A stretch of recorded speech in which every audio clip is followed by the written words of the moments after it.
ಪೊಲೀಸರು ನಿಜಕ್ಕೂ ದೊಡ್ಡ ಮಟ್ಟದ ದಡ್ಡತನ ಮಾಡಿದ್ದರು. ಸ್ವಾಮಿ ನ್ಯಾಯಾಧೀಶರೇ, ನೀಲಯ್ಯ ದೇವಾಡಿಗನದೆಂದು ಹೇಳಿ ಪೊಲೀಸರು ತಂದಿಟ್ಟಿರುವ ಖಾಕಿ ಪ್ಯಾಂಟನ್ನು ದಯವಿಟ್ಟು ತಾವೊಂದು ಬಾರಿ ಪರಿಶೀಲಿಸಬೇಕಾಗಿ ಕೇಳಿಕೊಳ್ತೇನೆ. ಇಡೀ 3 ತಿಂಗಳ ಕಾಲ ಘಟ್ಟದ ಪ್ರಪಾತದಲ್ಲಿ ಕೊಳೆಯುತ್ತಾ ಬಿದ್ದಿದ್ದ ಹೆಣದ ಪ್ಯಾಂಟಿಗೆ ಇಷ್ಟು ಮಟ್ಟಸವಾದ ಇಸ್ತ್ರಿ ಇರೋಕೆ ಸಾಧ್ಯವೇ ಸ್ವಾಮಿ? ನೀಲಯ್ಯ ದೇವಾಡಿಗನ ಕಾಲಮೂಳೆಯೇ ಪೊಲೀಸರಿಗೆ ಸಿಕ್ಕಿಲ್ಲ. ಅದರರ್ಥ 3 ತಿಂಗಳ ಅವಧಿಯಲ್ಲಿ ನಾನಾ ಪ್ರಾಣಿಗಳು ಬಂದು ಹೆಣವನ್ನು ಹರಿದು ತಿಂದಿವೆ ಅಂತಾಯ್ತಲ್ಲ. ಹಾಗಾದರೆ ಪ್ಯಾಂಟಿನ ಇಸ್ತ್ರಿ ಕೂಡ ಕೆಡದಂತೆ ಮೊದಲು ಪ್ಯಾಂಟು ಕಳಚಿ ಪಕ್ಕಕ್ಕಿಟ್ಟು ಆಮೇಲೆ ಕಾಲು ಹರಿದು ತಿಂದವು ಅಂತೀರಾ? ಕಡೆಯ ಪಕ್ಷ ಹೆಣದ ಮೇಲಿತ್ತೆನ್ನಲಾದ ಪ್ಯಾಂಟಿಗೆ ಮಣ್ಣು, ರಕ್ತ, ಕೊಳೆತ ಮಾಂಸ ಯಾವುದೂ ಮೆತ್ತಿಕೊಂಡಿರೋದಿಲ್ಲವೇ? 205 ಮೂಳೆಗಳ ಪೈಕಿ ಕೇವಲ 52 ಮಾತ್ರ ಉಳಿದುಕೊಂಡು ಇನ್ನುಳಿದ ಮೂಳೆಗಳೆಲ್ಲ ಕರಗಿ ಖಲಾಸಾಗಿ ಹೋಗಿರುವಾಗ ಇದೊಂದು ಪ್ಯಾಂಟು ಹೇಗೆ ಇಷ್ಟು ಮಟ್ಟಸವಾಗಿ ಉಳ್ಕೊಳ್ತು ಸ್ವಾಮಿ ಎಂದು ಅಣ್ಣ ಜಡಿ ಮಳೆ ಕರೆಯತೊಡಗಿದ.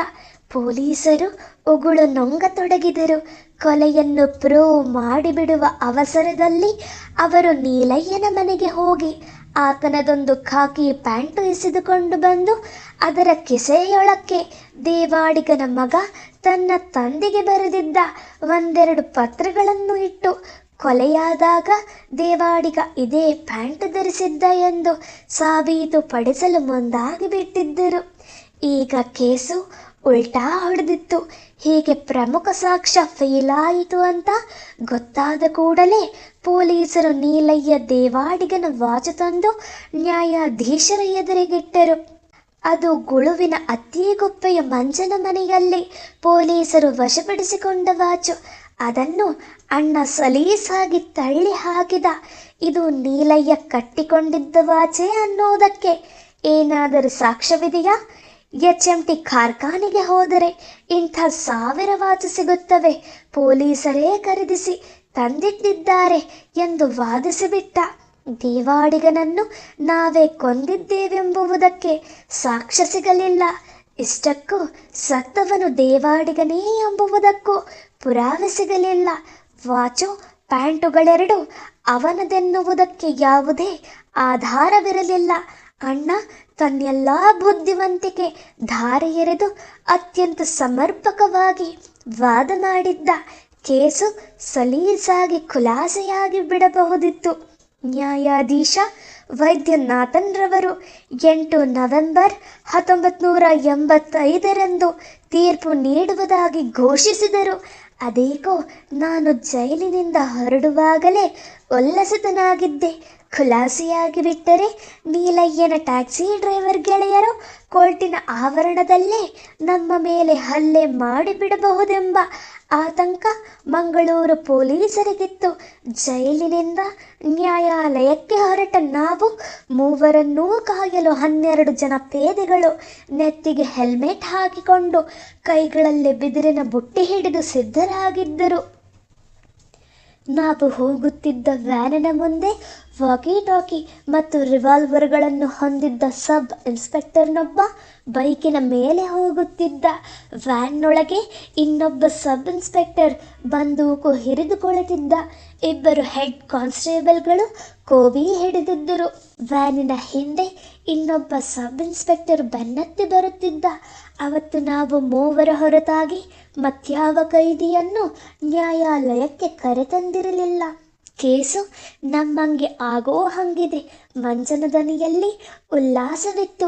ನ್ಯಾಯಾಲಯದ ಆವರಣದಲ್ಲಿ ವ್ಯಾನ್ ನಿಲ್ಲಿಸಿದ ಕೂಡಲೇ ಸುಮ್ಮನೆ ತಲೆ ತಗ್ಗಿಸಿಕೊಂಡು ಹೋಗಿ ನನ್ನ ಜಾಗದಲ್ಲಿ ನಿಂತುಕೊಂಡೆ. ಈ ಬಾರಿ ನ್ಯಾಯಾಧೀಶರು ಏನೇ ಕೇಳಿದರೂ ನಾನು ನಿರಪರಾಧಿ ಸ್ವಾಮಿ ಎಂದಷ್ಟೇ ಹೇಳಬೇಕೆಂದು ಅಣ್ಣ ಕಟ್ಟಪ್ಪಣೆ ಮಾಡಿದ್ದ. ಆದರೆ ನ್ಯಾಯಮೂರ್ತಿ ವೈದ್ಯನಾಥನ್ ತಮ್ಮ ಪಕ್ಕದ ಮನೆಯ ಹುಡುಗನೆಂಬುದನ್ನು ಒಂದು ಕ್ಷಣಕ್ಕೂ ಸ್ಮರಿಸಿಕೊಳ್ಳದೆ ತಮ್ಮ ತೀರ್ಪು ಬರೆದು ಬಿಟ್ಟಿದ್ದರು. ನೀಲಯ್ಯ ದೇವಾಡಿಗನನ್ನು ಹತ್ಯೆ ಮಾಡಿದ ಆರೋಪಕ್ಕಾಗಿ 14 ವರ್ಷ ಆತನ ಕಾರನ್ನು ಅಪಹರಿಸಿ ದರೋಡೆ ಮಾಡಿದಕ್ಕಾಗಿ 7 ವರ್ಷ, ಸಾಕ್ಷಿಗಳನ್ನು ನಾಶಪಡಿಸಲು ಯತ್ನಿಸಿದ ತಪ್ಪಿಗೆ 5 ವರ್ಷ ಹಾಗೂ ಕೊಲೆ ಮಾಡುವ ಉದ್ದೇಶದಿಂದ ನೀವು 3 ಜನ ಹಂತಕರು ಒಂದೆಡೆ ಸೇರಿದುದಕ್ಕಾಗಿ 3 ವರ್ಷ, ಹೀಗೆ ಒಟ್ಟಾಗಿ ನಿಮಗೆ ಶಿಕ್ಷೆ ವಿಧಿಸುತ್ತಿದ್ದೇನೆ ಅಂದರು. ಅಂದವರೇ ಎದ್ದು ಹೋದರು. ನನ್ನನ್ನು ಭಯಾನಕವಾದ ವಿಷಾದವೊಂದು ಇಡಿಯಾಗಿ ಆವರಿಸಿಕೊಂಡು ಬಿಟ್ಟಿತು. ಲಾಯರ್ಗಳು ಕೂಡುವ ಜಾಗದಲ್ಲಿ ಅಣ್ಣನನ್ನು ಹುಡುಕಿದೆ. ಆತ ಎಲ್ಲೆಲ್ಲೂ ಕಾಣಲಿಲ್ಲ. ಸಾಕ್ಷ್ಯ ಹೇಳಲು ಬಂದಿದ್ದ ಹುಡುಗಿಯೂ ಇರಲಿಲ್ಲ. ಮಂಗಳೂರಿನ ಟ್ಯಾಕ್ಸಿ ಡ್ರೈವರುಗಳು ಎದ್ದು ಹೋಗಿದ್ದರು. ಪೊಲೀಸರು ಯಥಾ ಪ್ರಕಾರ ಕೈಗಳಿಗೆ ಕೋಳ ತೊಡಿಸಿ ಕರೆದೊಯ್ಯುತ್ತಿದ್ದರೆ ನ್ಯಾಯಾಲಯದ ಕಂಬವೊಂದರ ಹಿಂದೆ ಒಂದು ನೆರಳಾವುದು ಸಣ್ಣಗೆ ಸರಿದಾಡಿದಂತಾಯಿತು. ನೀಲಯ್ಯ ದೇವಾಡಿಗನ ಮಗ. ಅವನ ಕಣ್ಣುಗಳಲ್ಲಿದ್ದುದು ಸಮಾಧಾನವೋ, ತಾನೇ ಕೈಯಾರೆ ಕೊಲ್ಲಲಾಗಲಿಲ್ಲವಲ್ಲ ಎಂಬ ಅಸಹನೆಯೋ, ಯಾವ ಭಾವವಿತ್ತೋ ಕಾಣೆ. ನಾನು ವ್ಯಾನ್ ಹತ್ತಿ ಕೂಡುವ ತನಕ ಆ 15ರ ಹುಡುಗ ನನ್ನನ್ನೇ ದಿಟ್ಟಿಸಿ ನೋಡುತ್ತಿದ್ದ. ಮೈ ಅಡರಿಕೊಂಡು ಬೇಸರ ಹೊತ್ತು ಯಾರೊಂದಿಗೂ ಮಾತನಾಡದೆ ನೇರವಾಗಿ ಮಂಗಳೂರು ಜೈಲು ಹೊಕ್ಕು ನನ್ನ ಬ್ಯಾರಕ್ ನಡೆಗೆ ಸುಮ್ಮನೇ ನಡೆದು ಹೋದೆ. ಬ್ಯಾರಕ್ನ ತಿರುವಿನಲ್ಲಿ ಇದ್ದಕ್ಕಿದ್ದಂತೆ ಎದುರಾಗಿ, ಏನಾಯ್ತು ಮಾರಾಯ ನಿನ್ ಕೇಸು ಎಂದು ವ್ಯಕ್ತಿಯೊಬ್ಬ ಹಠಾತ್ತನೇ ಕೇಳಿಬಿಟ್ಟ. ಯಾವುದೋ ಧ್ಯಾನದಲ್ಲಿ ಬರುತ್ತಿದ್ದವನು ಲೈಫ್ ಆಯ್ತು ಅಂತ ಹೇಳಲು ಬಾಯಿ ತೆರೆದೆ. ಒಂದು ಕ್ಷಣ ಮಾತೇ ಹೊರಡಲಿಲ್ಲ. ನನ್ನೆದುರಿಗೆ ನಿಂತವನು ಯಾವುದೋ ಕೇಸಿನ ಖೈದಿಯಲ್ಲ, ಹಂಪನ ಕಟ್ಟಾದ ಟ್ಯಾಕ್ಸಿ ಡ್ರೈವರ್. ಹೆದರಿಕೆಗಿಂತ ಹೆಚ್ಚಾಗಿ ಒಂದು ಭರಿಸಲಾಗದ ಶಾಕ್ ನನ್ನ ಕೈಕಾಲುಗಳನ್ನು ತಣ್ಣಗೆ ಮಾಡಿಬಿಟ್ಟಿತು. ಇವನೇಗೆ ಬಂದ ಜೈಲಿನೊಳಕ್ಕೆ ಎಂಬ ಪ್ರಶ್ನೆ ಆಕಾಶದೆತ್ತರಕ್ಕೂ ಎದ್ದು ನಿಂತು ಬಿಟ್ಟಿತು. ನನಗೆ ಅನುಮಾನವೇ ಉಳಿದಿರಲಿಲ್ಲ. ನನ್ನ ಕಣ್ಣುಗಳು ಯಾವತ್ತಿಗೂ ನನಗೆ ಮೋಸ ಮಾಡಿಲ್ಲ, ನೆನಪು ಕೈಕೊಟ್ಟಿಲ್ಲ. ಇವನು ಹಂಪನಕಟ್ಟೆಯ ಟ್ಯಾಕ್ಸಿ ಡ್ರೈವರ್ನಲ್ಲದೆ ಮತ್ಯಾರೂ ಅಲ್ಲ. ಅಷ್ಟೊಂದು ಸ್ಫುಟವಾಗಿ ಅವನ ಮುಖ ನನಗೆ ನೆನಪಿರಲು ಬಲವಾದ ಕಾರಣವಿತ್ತು. ಏನೆಂದರೆ, ನೀಲಯ್ಯನ ಜಾಗದಲ್ಲಿ ಅವತ್ತು ನಾವು ಇವನ ಕೊಲೆ ಮಾಡಬೇಕಿತ್ತು. ಇವನು ಕಾರನ್ನು ನೀಲಯ್ಯನ ಕಾರಿನ ಪಕ್ಕದಲ್ಲೇ ನಿಲ್ಲಿಸಿಕೊಂಡಿದ್ದ. ಟ್ಯಾಕ್ಸಿ ಗೊತ್ತು ಮಾಡಿಕೊಂಡ ನಾನು, ಶ್ರೀಧರ್, ಮಂಜಾ ಮತ್ತು ಉಷಾ ಇವನ ಕಾರಿನಲ್ಲೇ ಚಾರ್ಮಾಡಿಯ ಕಡೆಗೆ ಹೊರಡಲು ನಿಶ್ಚಯಿಸಿದ್ದೆವು. ಇವನೊಂದಿಗೆ ಮಾತಾಡಿಯೂ ಆಗಿತ್ತು. ಆದರೆ ತೀರಾ ಇವನ ಕಾರು ಹತ್ತುವ ಮುನ್ನ ನಾನು ಸಡನ್ನಾಗಿ ಕಾರಿನ ಟೈರುಗಳನ್ನು ಗಮನಿಸಿಬಿಟ್ಟಿದ್ದೆ. ಮುಂದಿನ ಚಕ್ರದ ಟೈರುಗಳು ತುಂಬ ಸವೆದು ಹೋಗಿದ್ದವು. ಆ ರಿಸ್ಕೇ ಬೇಡ. ಈ ಬಾರಿ ಅತ್ಯಂತ ಸರಿಯಾಗಿ ಕಂಡೀಷನ್ನಲ್ಲಿರುವ ಕಾರನ್ನೇ ಕದಿಯಬೇಕೆಂದು ನಿರ್ಧರಿಸಿದ್ದೆನಾದ್ದರಿಂದ ಆ ಹೊತ್ತಿಗಾಗಲೇ ಇವನ ಕಾರು ಹತ್ತಿ ಕೊಳೆತಿದ್ದ ಹಂತಕ ಮಿತ್ರರನ್ನು ಕೆಳಗಿಳಿಸಿಬಿಟ್ಟಿದ್ದೆ. ಇವನ ತೆಳ್ಳನೆಯ ದೇಹ, ಬಿಳಿ ಬಣ್ಣ, ಕೋಲು ಮುಖ, ಎತ್ತರದ ನಿಲುವು ಎಲ್ಲವೂ ಚೆನ್ನಾಗಿ ನೆನಪಿದೆ. ಎಲ್ಲಕ್ಕಿಂತ ಹೆಚ್ಚಾಗಿ ನನ್ನ ನೆನಪಿನಲ್ಲಿ ಉಳಿದಿದ್ದುದು ಇವನ ಮೆಳ್ಳಗಣ್ಣು. ಅವತ್ತು ಕಾರಿನ ಟೈರ್ಗಳು ಸವೆದು ಹೋಗಿದ್ದವೆಂಬ ಒಂದೇ ಕಾರಣಕ್ಕಾಗಿ ಈ ಮನುಷ್ಯ ಬಚಾವಾಗಿ ಹೋಗಿದ್ದ. ನಾವು ನೀಲಯ್ಯನನ್ನು ಕರೆದೊಯ್ದು ಮುಗಿಸಿದ್ದೆವು. ಈಗ ಧುತ್ತೆಂದು ಎದುರಿಗೆ ಬಂದು ನಿಂತಿದ್ದಾನೆ ಮೆಳ್ಳಗಣ್ಣಿನ ಟ್ಯಾಕ್ಸಿ ಡ್ರೈವರ್. ಗೆಳೆಯನ ಸಾವಿಗೆ ಸೇಡು ತೀರಿಸಿಕೊಳ್ಳಲು ಬಂದಿದ್ದನ? ಏನಾಯ್ತು ಮಾರಾಯ ಕೇಸು? ಅವನು ಮತ್ತೆ ಕೇಳಿದ. ಲೈಫು ಅಂದೆ. ನೀವು ಅವತ್ತು ನನ್ನನ್ನು ಕೊಲ್ಲಬೇಕಿತ್ತಲ್ಲವಾ ಎಂದವನೇ ಪೆದ್ದು ಪೆದ್ದಾಗಿ ಸಣ್ಣಗೇ ನಕ್ಕ. ಒಂದು ಕ್ಷಣ ದುಗುಡವೆಲ್ಲ ತೊಲಗಿ ಹೋಗಿ ಸಮಾಧಾನ ಆವರಿಸಿಕೊಂಡಿತು. ಅವನು ಕೊಲ್ಲಲು ಬಂದಿರಲಿಲ್ಲ, ಮತ್ಯಾರನ್ನೋ ಕೊಂದು ನಮಗಿಂತ ಮೊದಲೇ ಸಿಕ್ಕಿ ಹಾಕಿಕೊಂಡು ಮಂಗಳೂರು ಜೈಲಿನಲ್ಲಿದ್ದ. ಅವನ ಹೆಸರು ಮ್ಯಾಥ್ಯೂ ಅಂತ. Convict number 5301. ನೀಲಯ್ಯನನ್ನು ನಾವು ಕೊಲೆ ಮಾಡಿದ ಬಗ್ಗೆ ಅವನಿಗೆ ಬೇಸರವೇನೂ ಇರಲಿಲ್ಲ. ಖುಷಿಯಾಗಿಯೇ ಮಾತಾಡಿದ. ಅವತ್ತು ರಾತ್ರಿ ಕತ್ತಲಾಗುವುದರೊಳಗಾಗಿ ನನ್ನನ್ನು ತಾನಿದ್ದ ಜಾಗಕ್ಕೆ ಕರೆದೊಯ್ದು ಅತ್ಯಂತ ಗುಪ್ತವಾಗಿ ಇರಿಸಿಕೊಂಡಿದ್ದ ಬಾಟಲಿಯೊಂದರಿಂದ 2 ಪೆಗ್ ವಿಸ್ಕಿ ಬಗ್ಗಿಸಿಕೊಟ್ಟಿದ್ದ. 6 ಭಯಾನಕ ಹತ್ಯೆಗಳ ಪೈಕಿ 2 ಕೊಲೆಗಳು ನನಗೆ 2 ಜೀವಾವಧಿ ಶಿಕ್ಷೆಗಳನ್ನು ತಂದಿಟ್ಟಿದ್ದವು. 2 ಕೋರ್ಟುಗಳ ನ್ಯಾಯಾಧೀಶರು ಸೇರಿ ವಿಧಿಸಿದ ಶಿಕ್ಷೆಯ ಒಟ್ಟು ಮೊತ್ತ ಸುಮಾರು 50 ವರ್ಷಗಳಷ್ಟಾಗಿತ್ತು. ಭಾರತದಲ್ಲಿ ಯಾವ ಕೇಸಿಗೂ 14 ವರ್ಷಗಳಿಗಿಂತ ಹೆಚ್ಚಿನ ಕಾರಾವಾಸದ ಶಿಕ್ಷೆ ಇರುವುದಿಲ್ಲ. 6 ಕೊಲೆ ಮಾಡಿದರೂ 16 ಕೊಲೆ ಮಾಡಿದರೂ ಮರಣದಂಡನೆಯೊಂದು ಆಗದೆ ಹೋದರೆ 14 ವರ್ಷ ಜೈಲಿನಲ್ಲಿ ಕಳೆಯಲೇಬೇಕು. ಅದರಿಂದಾಚೆಗೆ ಒಂದು ದಿನಕ್ಕೂ ಜೈಲು ನನ್ನನ್ನು ಇಟ್ಟುಕೊಳ್ಳುವುದಿಲ್ಲ. ಈಗ 2 ಕೇಸುಗಳಲ್ಲಿ ಶಿಕ್ಷೆ ನಿರ್ಧಾರಿತವಾಗಿ ಹೋಗಿದೆ. ಉಳಿದ 4 ಕೇಸುಗಳು ಏನಾದರೇನಂತೆ. ಮ್ಯಾಥ್ಯೂ ಕೊಟ್ಟ ವಿಸ್ಕಿಯ ಕಡೆಯ ತೊಟ್ಟು ಗಂಟಲಿಗೆ ಸುರಿದುಕೊಂಡು ಊಟವನ್ನೂ ಮಾಡದೆ ಜೈಲಿನ ಒರಟು ನೆಲದ ಮೇಲೆ ಮಲಗಿಬಿಟ್ಟೆ. ಆ ರಾತ್ರಿ ಹಾಗೆ ಕಳೆದು ಹೋಗಿತ್ತು.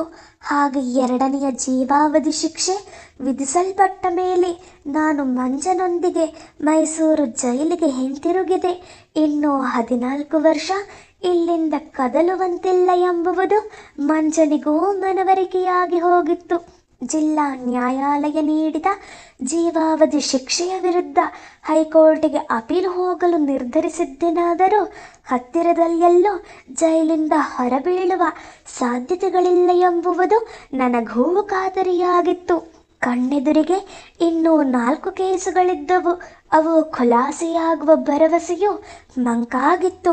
ಹಾಗೊಮ್ಮೆ ಖುಲಾಸೆಯಾದರೂ ಈ 14 ವರ್ಷಗಳಿಗೆ ಮೊದಲು ನಾನು ಜೈಲಿನಿಂದ ಹೊರಬೀಳುವ ಸಾಧ್ಯತೆಗಳೇನೂ ಇರಲಿಲ್ಲ.